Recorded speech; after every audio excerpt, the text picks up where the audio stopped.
Hello and welcome to the Her Retirement Podcast. I am your host, Lynn Toomey. And here in my podcast each week, I talk about how to live a better, more intentional, and financially secure life now and in retirement.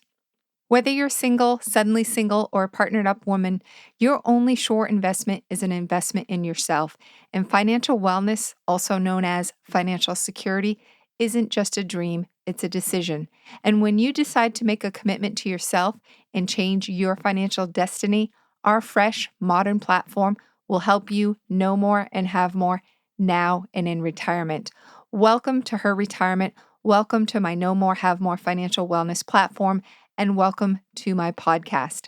Are you ready to get her done? Let's do this.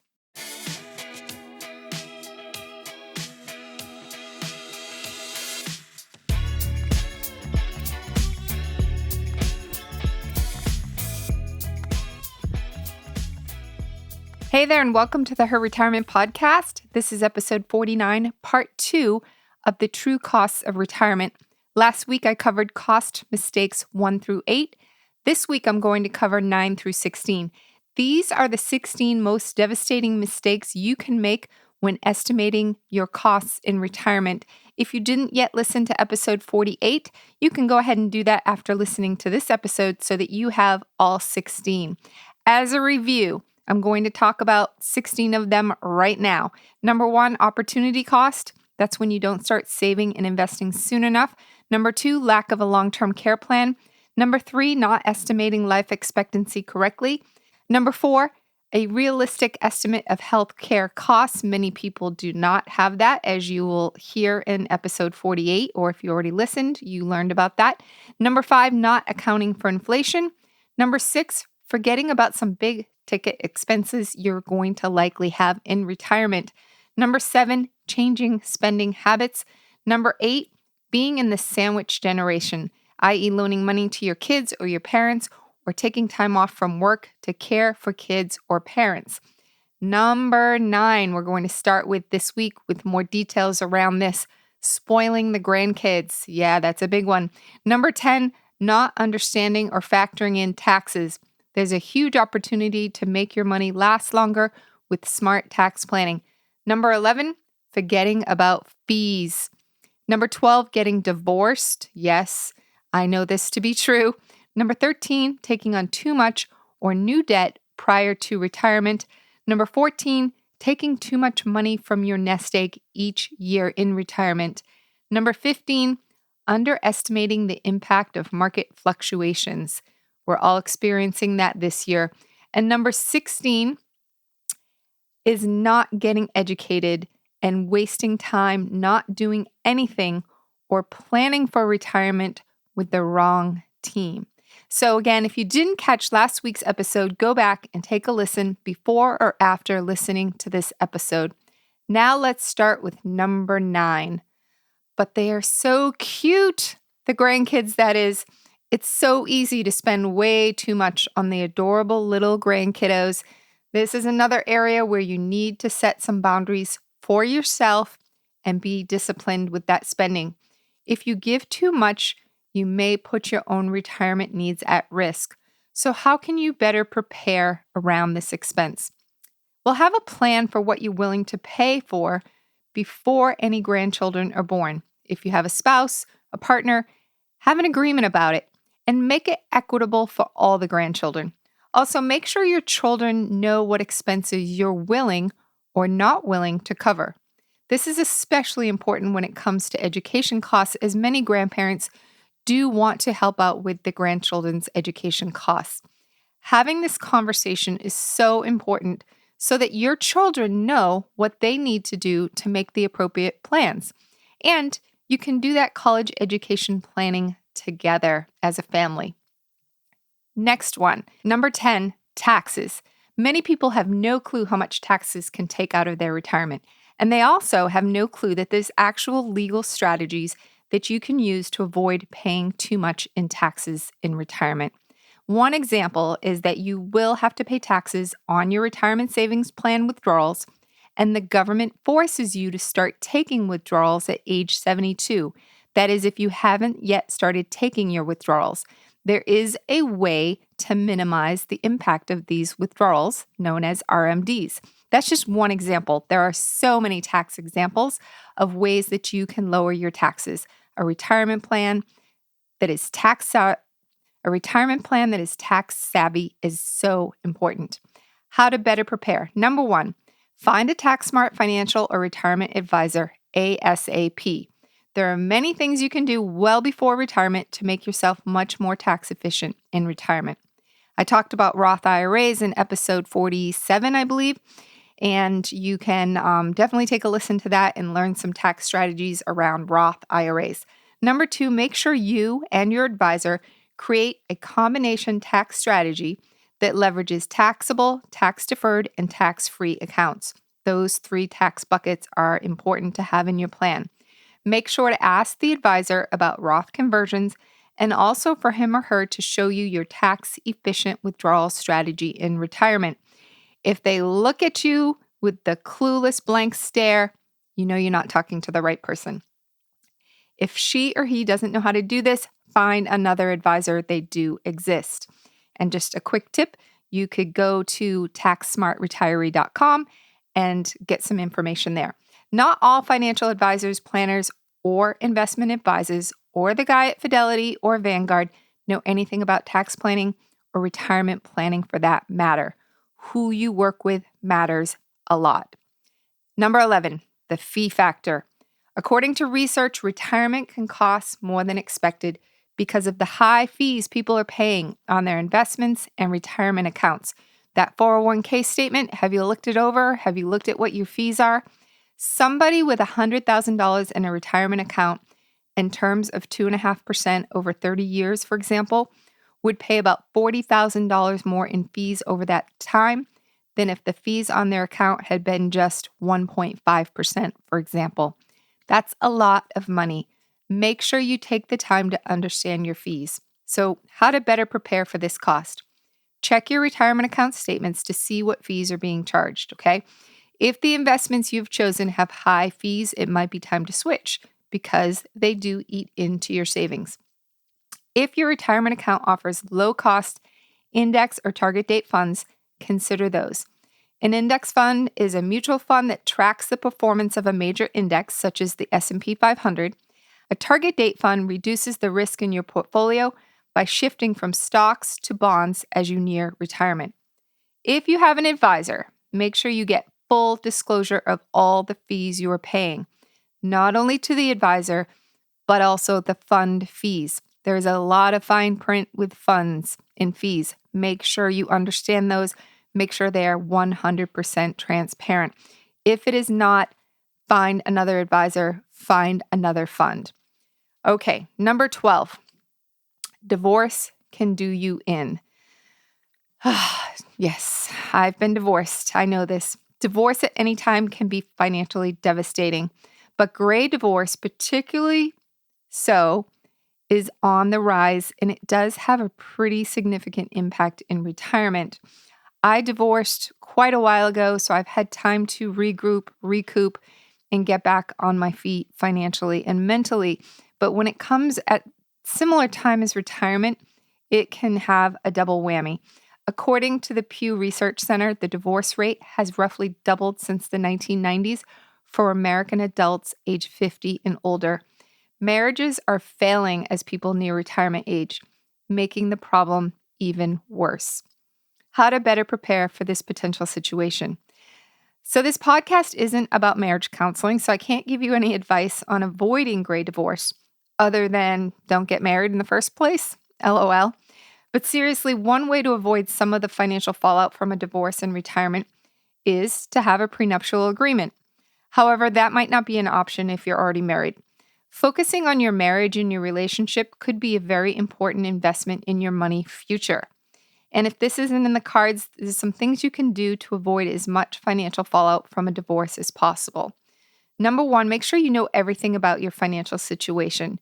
Yours, his, yours together. Not only your own money, but your spouse's as well. Very, very important. Two, make sure you have a copy of all the important documents for your shared assets and liabilities, as well as legal documents. And perhaps If there is a shared advisor, maybe you get your own advisor just to take a second look at some of those financial situations, your outlook, what your future looks like. And if you feel like maybe there's a divorce in the future, you can do things to prepare now. A certified divorce financial consultant is a really good person to have on your team, someone you might want to check in with. They deal with the financial side of divorce as opposed to a lawyer who deals mostly with the legal side. If you need help, I do have a few people that I know that are certified financial divorce consultants that I can connect you with. Number 13, ditching debt. Ideally, you'll have paid off all your debts, including your mortgage, before you retire. Some people are fine carrying a mortgage into retirement. Some people, some experts don't necessarily think it's a bad thing to have a mortgage, especially if it's at a really low interest rate. But taking on new debt in retirement by living beyond your means or helping out those people in your lives is potentially a recipe for disaster. Bad debt is to be avoided at all costs in retirement. And really what I'm talking about there is that revolving debt, like credit cards that charge astronomical interest rates. How to better prepare. If you take on new debt in retirement, be sure you are taking proactive steps to pay it down as soon as possible. One option is to refinance if lower interest rates are available. Another option could be debt consolidation, which can be useful if you have multiple high interest rate debts. You should also try cutting down on spending to have more money to dedicate to paying down debt. And you should consider taking on a side hustle potentially to bring in some additional income in retirement that could be used just for paying off your debts. Number 14, withdrawing too much money in retirement, the safe withdrawal rate. Conventional wisdom says you should plan to withdraw 4% from your nest egg each year. This is known as the safe withdrawal rate. But this might not actually be the right amount.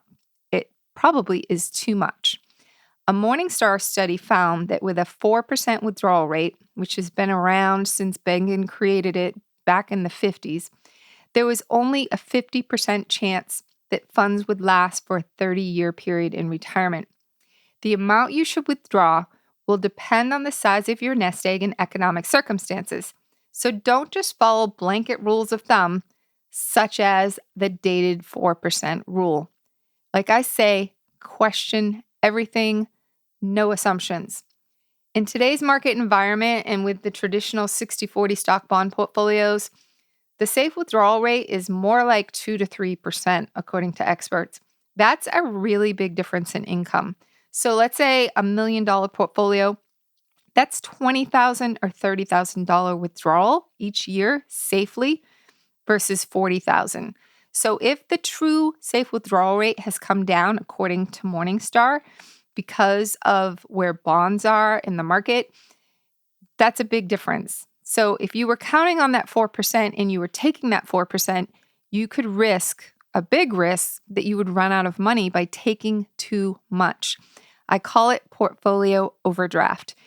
Just like you can overdraft your checking account, you do not want to overdraft your retirement portfolio. So you need to avoid portfolio overdraft at all costs. And one way to do that is to make sure you question and double check and triple check your withdrawal rate. There are some really unique outside the box strategies that allow you to increase your safe withdrawal rate. I've talked about these in past podcast episodes, in blog posts, and in my masterclass. If you'd like to review them with me, shoot me an email at lynnt@herretirement.com, and I'd be more than happy to talk to you about some of those strategies. But in lieu of that, how can we better prepare in this quick podcast? Let's talk about that. The Morningstar study found that the ideal withdrawal rate is closer to 2.8%. But again, this will vary based on your individual circumstances. Very important. It's best to meet with a retirement advisor, like the folks at Your Retirement Advisor, to come up with a withdrawal strategy that allows you to live comfortably without having to worry about running out of money in retirement. Don't want to worry about portfolio overdraft. All right, number 15, market fluctuations. A bad market or ups and downs of the market can ruin the best laid plans, even if you have a safe withdrawal rate all figured out. The market is one thing we can't control, but not planning around a bad market can cost you dearly. So how can we prepare for this? How can we prepare for a cost of a bad market? Well, bad markets make people behave kind of badly, like pulling their money out as a knee-jerk reaction versus staying the course. I've actually seen people in Facebook groups this year saying, "Oh, should I take all my money out of the market? What should I do?" Stay the course. Due to the inevitable volatility of the market throughout your retirement, Forbes recommends assessing your withdrawal and return rates each and every year to determine if your withdrawal rate needs to be raised or lowered. Also, if you're nearing retirement, you need to market-proof your portfolio, and you need a bucket of money to get you through a downturn so that you don't have to raid your investment accounts. Okay, during a portfolio projection, the right person, the right advisor will be looking at that projection in all market environments. This is critical. You really need to plan around a worst case environment in a down market. And if your portfolio can survive at the withdrawal rate that you need to meet your expenses in retirement, you know that you can make it in any market. So very, very important. But also, like I said, having that bucket of money to get you through a downturn is really important. And some people, I think the average downturn lasted 5 to 8 years off the top of my head.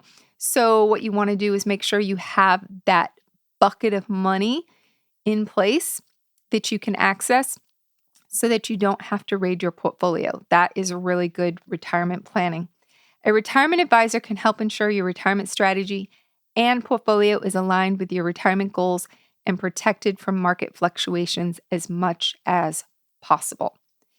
And number 16, and this is one of my near and dear to my heart mistakes, is not getting educated, not understanding retirement and retirement planning. And I think if you're listening to this podcast, you are dedicated to getting educated. Congratulations.